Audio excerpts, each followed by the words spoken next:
मुख्यमंत्री एकनाथ शिंदे शनिवारी कोल्हापूर दौऱ्यावर आले होते।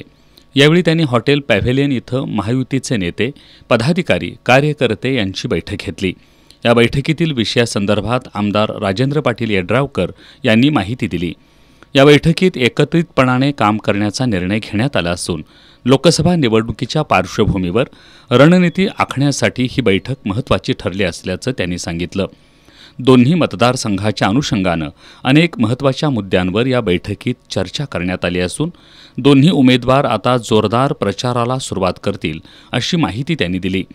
दरम्यान याच बैठकीवेळी हातकणंगले लोकसभा मतदारसंघातून आपली उमेदवारी जाहीर केलेले आमदार प्रकाश आवाडे यांच्यासोबत बंद खोलीत मुख्यमंत्र्यांनी जवळपास 1 तास चर्चा केली। या चर्चेनंतर आमदार आवाडे माध्यमांशी न बोलताच निघून गेले। या बैठकीतील चर्चेविषयी विचारले असता आमदार प्रकाश आवाडे यांच्यासोबत चर्चा सुरू असून त्यांचं लवकरच मतपरिवर्तन करू असा विश्वास राजेंद्र पाटील यड्रावकर यांनी व्यक्त केला।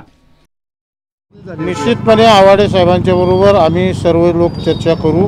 आदरणीय मी आणि सन्माननीय विनय कोरे साहेब सुद्धा आम्ही अनेकदा आदरणीय आवाडे साहेबांच्याबरोबर चर्चा करू आणि आवाडे साहेबांचं मन परिवर्तन करण्याचा प्रयत्न निश्चितपणे करू आणि ही महायुती जी अखंडपणे ही ठेवण्याचा प्रयत्न आम्ही निश्चितपणे करू।